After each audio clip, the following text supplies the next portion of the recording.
आपका स्वागत है। आज हमारे साथ मौजूद हैं रिटायर्ड डिप्टी कमिश्नर टीआरडी से जनाब रऊफ शेख साहब।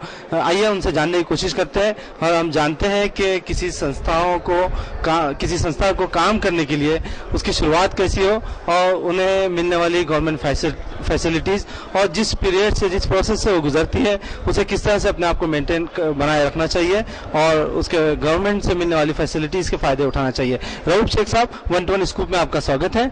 आप ये बताइए कि किसी संस्था को कोई शख्स अगर काम करना चाहता है तो संस्था की शुरुआत वो कैसे कर सकता है? एक संस्था की शुरुआत किसी को भी करनी है। पहले तो ये बात मुझे कहनी चाहिए कि कोई भी सोशल एक्टिविटी या किसी भी इम्प्रूवमेंट या डेवलपमेंट का काम करना हो इज्तिमाई तौर पर या कलेक्टिव सामूहिक तौर पर, तो वो ज़्यादा अच्छा होता है बेहतर तरीके से। एक ग्रुप के द्वारा अगर किया जाए तो ज़्यादा अच्छा होता है। और ग्रुप करने के लिए एक वॉलंटरी एक्शन होना ज़रूरी होती है, इसलिए कोई संस्था बनाना ज़रूरी होती है, एक तहरीक चलानी ज़रूरी होती है या तंजीम जिसको बोलते हैं। कोई तंजीम अगर बनाई जाए तो एक कलेक्टिव एफर्ट से वो तंजीम बहुत अच्छी तरह से चल सकती है और काम भी बहुत अच्छे से हो सकता है। अब तंजीम कैसी बनाई जाए और तंजीम कैसी हो, पहले तो ऐसा है कि तंजीमें दो तरह की होती है, एक रजिस्टर्ड भी होती है और नॉन रजिस्टर्ड भी होती है। बहुत सारी रजिस्टर्ड नॉन रजिस्टर्ड तंजीमें भी काम कर रही है और अच्छा काम कर रही है माशाल्लाह।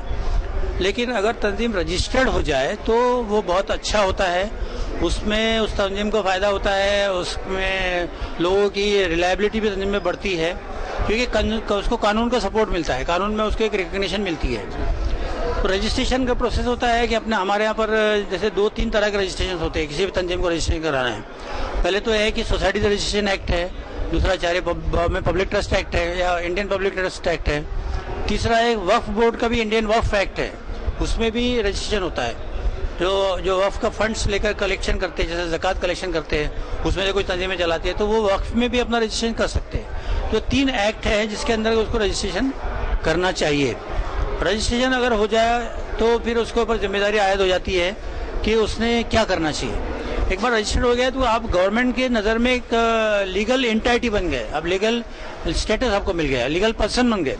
फिर आप सूट भी फाइल कर सकते हैं, आपके खिलाफ कोई सूट भी फाइल कर सकता है। तो आपकी एक जिम्मेदारी तय हो जाती है, अकाउंटेबिलिटी तय हो जाती है और गवर्नमेंट या सेमी गवर्नमेंट या कॉर्पोरेट सेक्टर फिर आपसे बात करने के लिए तैयार होती है। अगर आप रजिस्टर्ड नहीं है तो फिर आपसे कोई बात नहीं करेगा क्योंकि आपके कानून की नज़र में आपकी कोई लीगल एंटिटी नहीं है।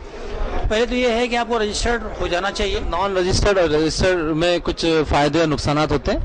जी हाँ, नॉन रजिस्टर्ड में ऐसा है कि आपको अकाउंटेबिलिटी कुछ नहीं है और आपको कोई पूछ नहीं सकता कि भी आप ये है। लेकिन नॉन रजिस्टर्ड का ऐसा है कि उसमें डिसएडवांटेज ज़्यादा ऐसा है कि आप कलेक्टिवली कोई एक्शन नहीं ले सकते। अगर आप कानून के किसी सरकारी प्रोग्राम के खिलाफ अगर आपको एजिटेशन करना है या कहीं पर रिप्रेजेंटेशन देना है या कुछ करना है तो फिर वो अगले वाला ये देखता है कि आप अगर कोई इलीगल एक्टिविटी कर रहे हैं तो आप पर एक इल्ज़ाम आयद हो सकता है कि आप अनलॉफुल असेंबली हो गई है, तो अनलॉफुल असेंबली में आप पर कानूनी कार्रवाई भी की जा सकती है।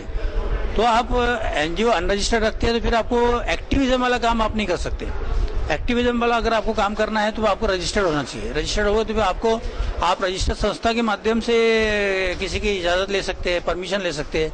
लेकिन अगर रजिस्टर्ड नहीं तो आपको कोई परमिशन नहीं मिलेगी। तो अनरजिस्टर्ड भी आप काम कर सकते हैं लेकिन फलाही काम कर सकते हैं, जो कम्युनिटी के साथ में पैसा कलेक्ट करना है, बांटना है, लेकिन उसमें कोई लीगल अकाउंटेबिलिटी आपकी आती नहीं, वो एक फ़ायदा है। लेकिन आप लीगल काम कोई कर सकते नहीं, उसका बहुत बड़ा डिसएडवांटेज है। रजिस्टर हो जाने पे क्या एडवांटेजेस होते हैं? रजिस्टर हो जाने पर ऐसा है कि आपकी एक रिकग्निशन बनती है गवर्नमेंट के साथ में, गवर्नमेंट आपको रिकॉग्नाइज करती है कि आप लीगल पर्सन है। एक कानून में एक इस्तेलाह होती है लीगल पर्सनालिटी, जैसे हमारी शख्सियत है वैसे कानून में एक किसी ऑर्गेनाइजेशन की शख्सियत बन जाती है, कोई शख्स रिकॉग्नाइज हो जाता है। फिर वो अगर रिकॉग्नाइज हो जाता है तो फिर उसको गवर्नमेंट उससे बात कर सकती है, आप गवर्नमेंट से बात कर सकते हैं। उसमें गवर्नमेंट की कोई भी किसी भी अथॉरिटीज़ है वो आपको परमिशन देने में आसानी होती है। आप गवर्नमेंट से कुछ मांग सकते हो, आप एक्टिविज्म का काम भी कर सकते हो, आप फंड्स कलेक्शन कर सकते हो बाकायदा रिसीट लेकर, डोनर करके। अनरजिस्टर्ड इसमें आपने बगैर रिसीट के फंड कलेक्शन करा तो कोई आप पर इल्ज़ाम लगा सकता है कि ये गलत फंड कलेक्शन कर रहे हैं और आपको मिसअप्रोप्रिएशन का चाल है कि आप अंदर भी हो जाते हो। लेकिन अगर रजिस्ट्रेशन अगर आपके पास में है और आपने रजिस्ट्रेशन से उसकी आपने रिसीट्स वगैरह सैंक्शन करवा ली है तो आप बाकायदा रिसीट दे करके लोगों से पैसा जमा कर सकते हो, पैसा वसूल कर सकते हो और वो कौमी फलाही काम में लगा सकते हो। आप टीआरडी के जो डेवलपमेंट विभाग से आप रहे हैं, तो उस पे क्या जिम्मेदारी होती है? असल में मैंने गवर्नमेंट ऑफ महाराष्ट्र में और गवर्नमेंट ऑफ इंडिया के साथ, दोनों गवर्नमेंट के साथ काम किया है। मैं गवर्नमेंट ऑफ महाराष्ट्र में रहा तो मैं डिप्टी कमिश्नर डेवलपमेंट रहा, तो उसमें मुझे पास सारी स्कीम्स से डेवलपमेंट की है, एजुकेशन, हेल्थ, इकोनॉमिक डेवलपमेंट, ये सारी स्कीम, सेल्फ एम्प्लॉयमेंट, ये प्रोग्राम्स मैं करता था। उसके बाद में फिर मैं एक महाराष्ट्र गवर्नमेंट का पैडी करके एक डिपार्टमेंट होता है, पीपल्स एक्शन फॉर डेवलपमेंट, जो वॉलंटरी ऑर्गेनाइजेशन को पैसे देते, फंड्स देती थी और वॉलंटरी ऑर्गेनाइजेशन का एक अक्रेडिटेशन करती थी। उसके साथ में मैं 3 साल काम किया हूँ। उसके बाद में फिर गवर्नमेंट ऑफ इंडिया के लाइवलीहुड मिशन में मैं कंसल्टेंट रहा, MGA नरेगा में मैं कंसल्टेंट रहा, और बहुत सारे DRD की जो डिस्ट्रिक्ट रूरल डेवलपमेंट एजेंसी होती है, वैसे एक डिस्ट्रिक्ट अर्बन डेवलपमेंट एजेंसी होती है। ये सेल्फ एम्प्लॉयमेंट के जो प्रोग्राम्स होते हैं, एम्प्लॉयमेंट के जो प्रोग्राम्स है, वो इम्प्लीमेंट करती है, इकोनॉमिक डेवलपमेंट के प्रोग्राम करती है। तो उसमें मैं प्रोजेक्ट डायरेक्टर रहा, और उसमें गवर्नमेंट ऑफ इंडिया के जो प्रोग्राम्स होते हैं, जैसे SGSY है, SGSRY है, सेल्फ एम्प्लॉयमेंट के प्रोग्राम्स है, एम्प्लॉयमेंट के प्रोग्राम्स है, इसमें मैं ज़्यादा तौर पे मैंने उसको इम्प्लीमेंट करवाए हैं। इसलिए तजुर्बे के साथ मैं ये बोल सकता हूँ कि वॉलंटरी ऑर्गेनाइजेशंस को, NGO को, CSS को इस सेक्टर में जो गवर्नमेंट के स्कीम्स है, वेरियस स्कीम्स है, उसमें काम करने की चांसेस बहुत ज़्यादा है। स्कीम्स की आपने बात की, तो गवर्नमेंट की स्कीम्स किस फील्ड में ज़्यादा अवेलेबल होती है? शिक्षा में, हेल्थ में, या और डिफरेंट जो स्ट्रीम्स है, सबसे ज़्यादा गवर्नमेंट जो कहाँ खर्च करती है? ये सबसे ज़्यादा गवर्नमेंट का खर्चा तो एजुकेशन पर होता है, ये जो है बजट बहुत बड़ा होता है। उसके बाद में सबसे बड़ा खर्चा रूरल डेवलपमेंट होता है, इकोनॉमिक डेवलपमेंट, एम्प्लॉयमेंट जनरेशन पे होता है। तो इस सभी फील्ड में जो है आपको काम करने का स्कोप है। लेकिन जैसे माइनॉरिटी डेवलपमेंट डिपार्टमेंट है, उसकी कुछ स्कीम्स है, उसमें वो बहुत सारे प्रोग्राम्स NGOs को देते हैं। जैसे आपको क्लासेस चलानी है, कोचिंग क्लासेस चलाने का प्रोग्राम है उनके, और भी बहुत सारे प्रोग्राम्स है। 8-10 गवर्नमेंट ऑफ इंडिया की स्कीम्स है जो माइनॉरिटी डेवलपमेंट डिपार्टमेंट चलाता है, वो थ्रू NGO ही चलाता है। तो उसके लिए आपका NGO, अगर आपका एक्सपीरियंस होल्डर NGO है, तो आप उनसे ट्रेनिंग क्लास ले सकते हो, आप कोचिंग क्लासेस ले सकते हो, आप उनके साथ में। एक गवर्नमेंट ऑफ इंडिया का एक बड़ा प्रोग्राम होता है सेल्फ एम्प्लॉयमेंट का, जो महिलाओं के लिए जो सेल्फ एम्प्लॉयमेंट जनरेशन का प्रोग्राम होता है, जैसे बचत गट के थ्रू होता है, सेल्फ हेल्प ग्रुप जिसको बोलते हैं। तो यहाँ पर सेल्फ हेल्प ग्रुप का बहुत बड़ा मिशन चल रहा है, और वो programme women and child development department में चलाता है, रूरल डेवलपमेंट डिपार्टमेंट में चलाता है। तो सेल्फ हेल्प ग्रुप्स अगर बना दिए जाए और सेल्फ हेल्प ग्रुप का एक फेडरेशन बना दिया जाए, तो जो उसमें BPL, नॉन BPL दोनों टाइप के ग्रुप्स होते हैं। तो BPL ग्रुप जो होते हैं, जो कम कुवत ग्रुप होते हैं, उनको गवर्नमेंट ऑफ इंडिया के प्रोग्राम्स है, जैसे मैंने लाइवलीहुड मिशन का प्रोग्राम बताया, उसमें गवर्नमेंट जो है 1 लाख, 2 लाख, 2.5 लाख रुपए तक के सब्सिडी देता है। अगर कोई एक 10-20 महिलाओं का बचत गट बन गया, तो उसको एम्प्लॉयमेंट जनरेशन के लिए गवर्नमेंट फाइनेंस, बैंकिंग के थ्रू फाइनेंस भी अवेलेबल हो जाता है, और गवर्नमेंट की सब्सिडी मिलती है। वो एक बड़ा प्रोग्राम है जहाँ ये सेल्फ हेल्प ग्रुप्स का काम करने का बहुत बड़ा स्कोप है, जहाँ लेकिन हमारे मुस्लिम तंजीमों में या बैकवर्ड क्लास तंजीमों में थोड़े से कम लोग, वॉलंटरी ऑर्गेनाइजेशंस कम है जो इसमें काम करती है। बहुत ज़रूरत है कि जो स्लम्स में मुस्लिम बस्तियाँ है, माइनॉरिटीज़ की बस्तियाँ है, वहाँ जाकर ये इससे बचत गट बनाई जाए, क्योंकि आज वहाँ पर प्राइवेट मनी लेंडर्स और जो माइक्रो फाइनेंस वाली जो कंपनीज है, वो बहुत बड़ा बेनिफिट उठा रही है। 24% रेट ऑफ इंटरेस्ट के ऊपर उनको फाइनेंस अवेलेबल करा रही है, और बहुत बड़ा एक तरह का एक्सप्लॉयटेशन अपन उसको बोल सकते हैं। जहाँ दूसरी तरफ गवर्नमेंट की स्कीम अवेलेबल है आपके पास, कि जहाँ पर आप कम दाम पर उनको पैसा अवेलेबल करा सकते हो, जिससे वो अपने इकोनॉमिक डेवलपमेंट कर सकते हैं, अपनी ज़रूरत पूरी कर सकते हैं। तो यहाँ पर वॉलंटरी सेक्टर को बहुत बड़ा स्कोप है। वॉलंटरी सेक्टर ने आगे आके सेल्फ हेल्प ग्रुप्स बनाने चाहिए, और उनको बैंकों से जोड़ना चाहिए। बैंकों के पास इतना वक्त नहीं है आज कि बैंक उनके पास जाए, तो यहाँ वॉलंटरी सेक्टर ने अगर काम किया है, जैसे बहुत सारी ऑर्गेनाइजेशन इसमें काम कर रही है, तो ये एक बहुत बड़ा स्कोप यहाँ पर भी है। एम्प्लॉयमेंट जनरेशन में, सेल्फ एम्प्लॉयमेंट में है, और बाकी एजुकेशन में, हेल्थ में हमारी ऑर्गेनाइजेशन बहुत काम करके, हेल्थ के बहुत सारे प्रोग्राम्स हैं, जैसे एड्स का अवेयरनेस प्रोग्राम है, तो उसमें भी वो थ्रू NGO के बहुत सारे काम देते हैं। तो ये सरकार का बजट होता है हेल्थ का, कि UNO से भी उसका कुछ रिलेशन? UNO जो है गवर्नमेंट ऑफ इंडिया के थ्रू ही पैसा देती है ज़्यादातर। जो इंटरनेशनल ऑर्गेनाइजेशन जो है, जो USAID है, और बहुत सारे अच्छा इंटरनेशनल ऑर्गेनाइजेशन है, वो डायरेक्ट पैसा कम देती है, वो गवर्नमेंट ऑफ इंडिया को पैसा ज़्यादा देती है। और कुछ प्रोग्राम जैसे डायरेक्ट भी चलाती है, जैसे यूनिसेफ बहुत सारे प्रोग्राम डायरेक्ट चलाती है। यूनिसेफ के कुछ प्रोग्राम गवर्नमेंट के साथ मिलकर चलते हैं। तो यूनिसेफ के प्रोग्राम में भी ये सोशल ऑर्गेनाइजेशन जो है जुड़ सकती है। कुछ प्रोग्राम यूनिसेफ के, वर्ल्ड बैंक के प्रोग्राम से, नाबार्ड के प्रोग्राम से, नाबार्ड में भी कुछ प्रोग्राम्स है वो, जैसे इन्वायरमेंट प्रोटेक्शन के प्रोग्राम है, वाटर कंजर्वेशन के प्रोग्राम है।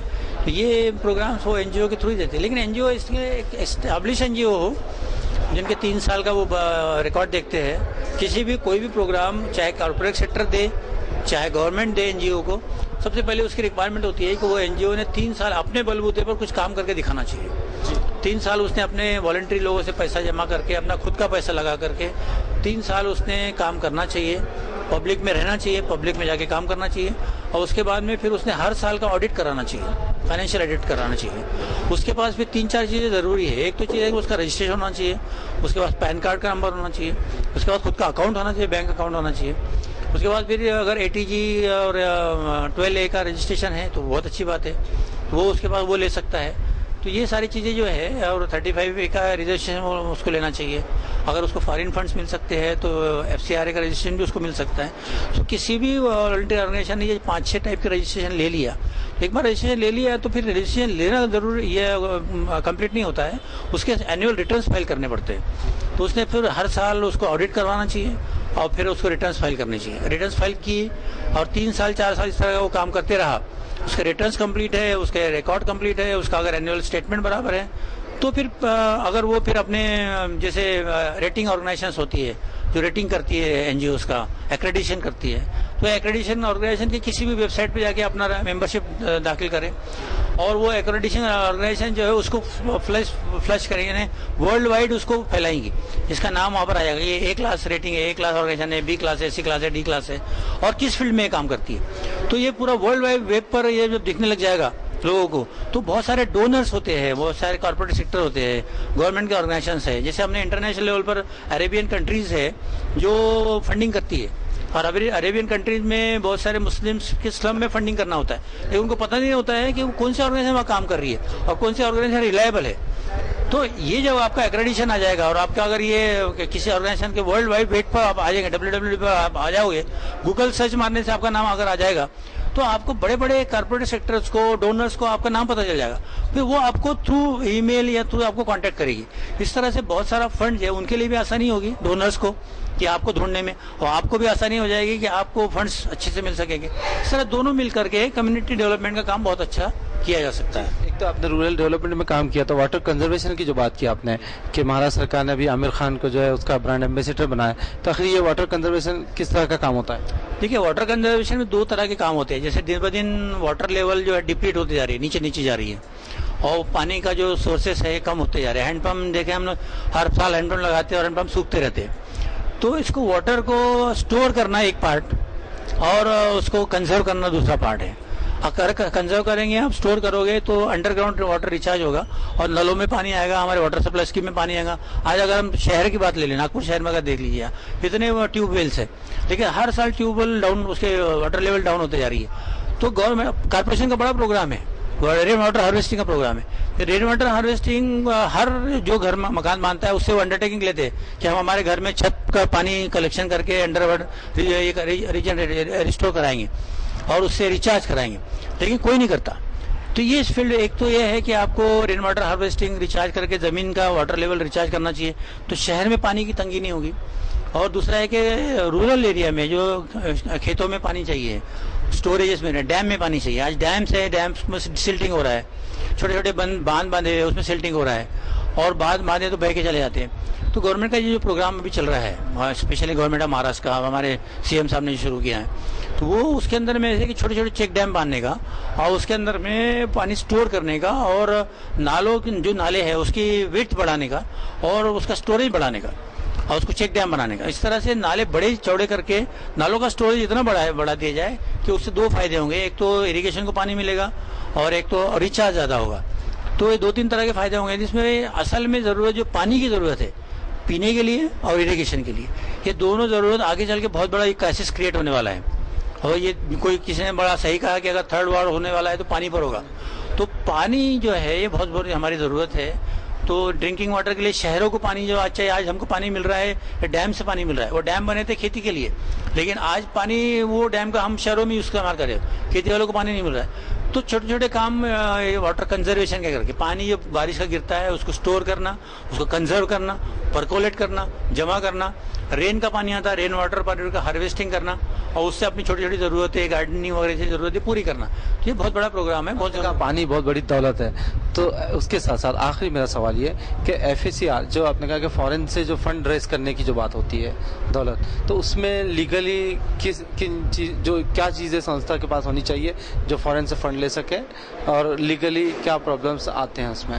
असल में 2-3 तरह के रजिस्ट्रेशन, जैसे मैंने बताया आपको, ATG का रजिस्ट्रेशन है, 35A का है, 12A का है और FCRA का।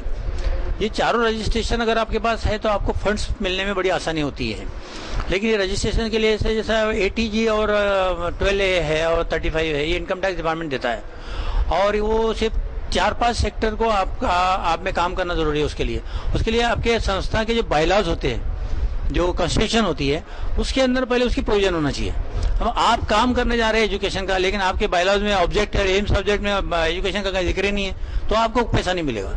तो जिसके लिए आप पैसे लेके जा रहे हैं, तो आपको एम्स एंड ऑब्जेक्ट आपके बायलॉज में होना बहुत जरूरी है। तो बायलॉज बनाते टाइम में किसी भी संस्था के जिस सेक्टर में काम करना चाहती है वो वहां होना जरूरी है। अगर नहीं है किसी संस्था के बायलॉज में ये चीज, तो उन्होंने अमेंड कर सकते हैं अपने बायलॉज को और अभी भी बायलॉज ठीक कर सकते हैं।